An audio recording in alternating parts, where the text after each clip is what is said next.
Hi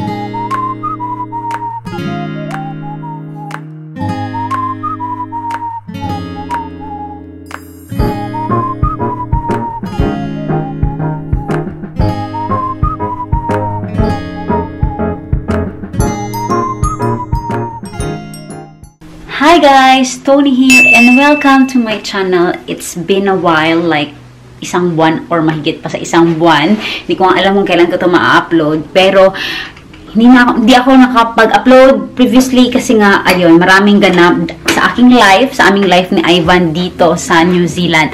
At isa na dyan ay nag-lockdown nga pala kami dito nung August, parang after nung trip namin sa Ruapehu, after nung aming snow trip, after nung birthday celebration ni Ivan, ayun, nag-lockdown.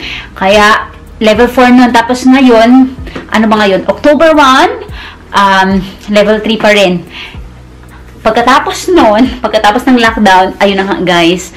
Ngayon, another big milestone sa life namin, Ivan. Busy siya, oh. Ayun, maglipat bahay na kami. Nakabili kami ng house. So yun, ngayon, ang ginagawa namin, naglilinis na kami ng aming room, ready for moving ngayon.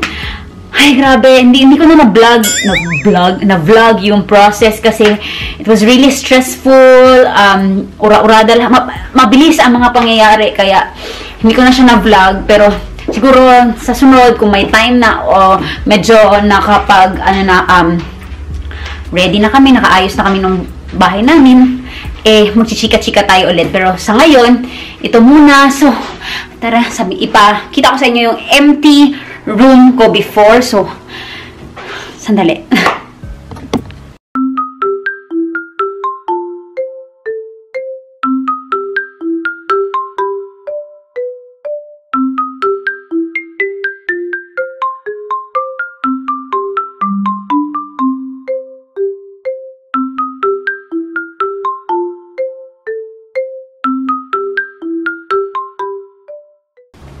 Diyan, yung bed ko dati, bed namin ni Ivan, night tables, and then ito, andito pa yung mga tallboy, mattress, and ang aking walk-in closet. Yan. Hindi ko na kayo nasama sa alam mo yun, sa pag-pack ko nito kasi, nag-work pa rin ako guys, so every time day off ko, or alam mo yung mga saglit na oras lang bago ako matulog, ganyan. So, pack. Pero, pakita ko sa inyo yung disaster. Akala ko, konti lang ang gamit ko. Pero, yun pala, sobrang dami. My gosh. So, ayan. Tadaan! Gamit ko lang yan sa kwarto, and a little bit from the kitchen. And, meron pa dito. Yan naman, yung mga sapatos ko, bags, and stuff. Kaya, masasuggest ko talaga, yung, di ba, meron akong vlogs before about minimalism. Akala ko, medyo nabawasan ko na yung mga gamit ko, pero in reality, madami pa rin pala. Kaya, ngayon, naghihirap kami na Ivan, paano to isiksik sa aming bahay. Pero siguro, sa garage mo na to, kasi para dahan-dahan lang namin ilalagay sa kung saan mang ilalagay doon sa bahay. So, ayan. Ngayon, naghihintay na lang kami ng movers at 4 PM. Para timing, nakailinis na kami dito. Update later!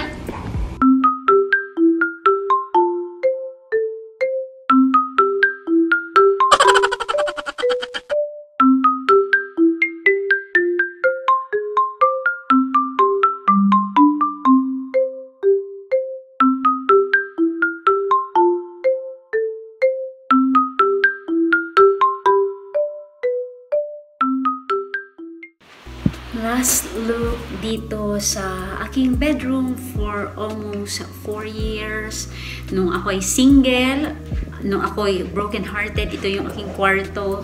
And nung ako'y na-in love, and of course, nang kasawa. At ngayon, ito na talaga. So, thankful ako dito sa room ko. Ayan. Maraming memories. Malala ko, dyan nagtago sa Tiwanwan sa aking closet nung pagdating niya galing Australia. So, ayan. Bye-bye, room! Until next time!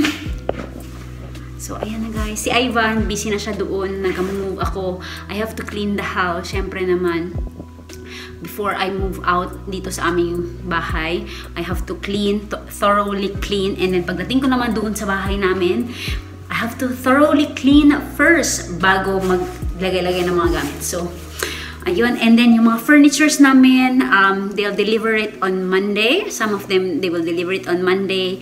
Pa-konti-konti, darating na yung mga furnitures na binili ko. Ayun. Actually, guys, nag-procrastinate ako kaya medyo rush lahat. Pero anyway, tapos na. Ayan, meron pang konting kalat. Ayun, hindi lahat nakuha ng movers kasi yung iba na short na ako ng mga boxes. So, hindi siya naka-close. So, if hindi siya naka-close, it means hindi nila ma-stock up ba. So, ito, we have to do it by ourselves lang. But it's okay, hindi naman siya ganun karami. Konti na lang, mga ilang balikan lang dito namin ni Ivan. And we can do it! So, ayan. Yan yung update dito sa aming bahay. Ayan, no, gulo-gulo. But anyway, it's fine. Thank you, Lord, for all the blessings. And, natapos din. Alright, update later! Guys, this is it. Update lang. Papunta na kami ngayon ni Ivan sa bahay.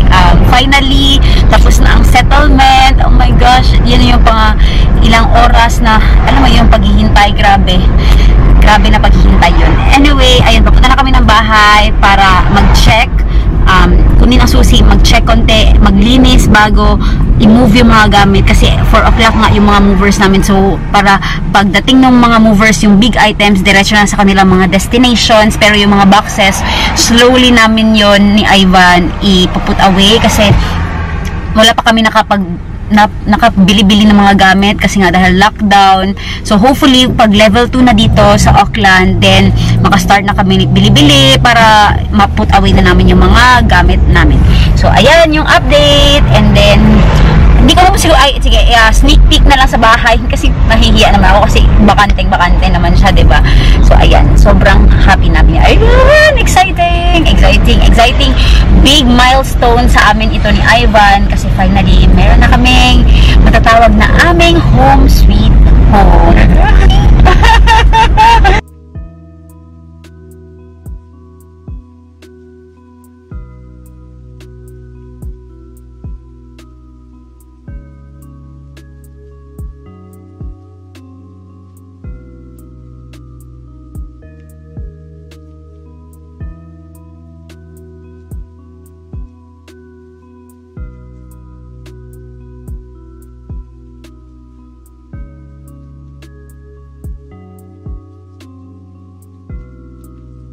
Good morning guys! Sorry kahapon hindi ko na na-close ang vlog kasi nga na-busy na with the movers, lahat na ng mga phone calls na na-receive ko na ata kahapon.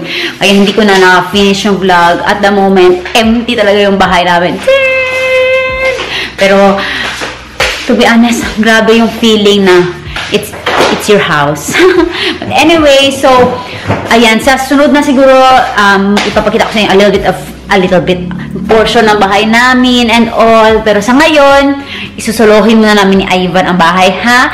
Anyway, mag-start tayo ayos ng closet. Pero, unahin ko muna yung gamit ni Ivan kasi konti lang. So, mas madali siya ayusin compared sa mga gamit ko. Pasensya na guys, nakapambahay pa ako kasi wala na akong time para magbihis, pero, so this is me. Ayan, so, tara, simulan na natin ang pag-aayos ng closet ni Ivan. So, to be honest, simulan ko na siya, pero isasama ko pa rin kayo. At ito na lang yung kanyang bag. Kita nyo ba yan? Yan, actually, itong blue bag na yan, supot, yan lang lahat ang kanyang gamit. Unlike sa akin, naka-karton-karton, pero sa kanya, yan lang. So, tara, simulan na natin. So, ito yung inallocate ko kay Ivan na kanyang closet. At least, diba, I shared my, kasi mahirap naman kung doon sa kabila lahat, sa kabilang kwarto lahat ng kanyang gamit. So, yan, ito yung inallocate ko sa kanya. Andito lahat ng kanyang pants. And then, ito yung kanyang mga polo-polo. And ito yung kanyang polo shirt and shirt.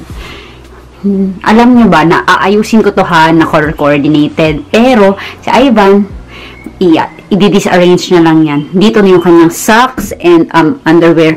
Plano ko dito yung mga pantulog. Tapos dito naman yung sa work or vice versa. Let's see.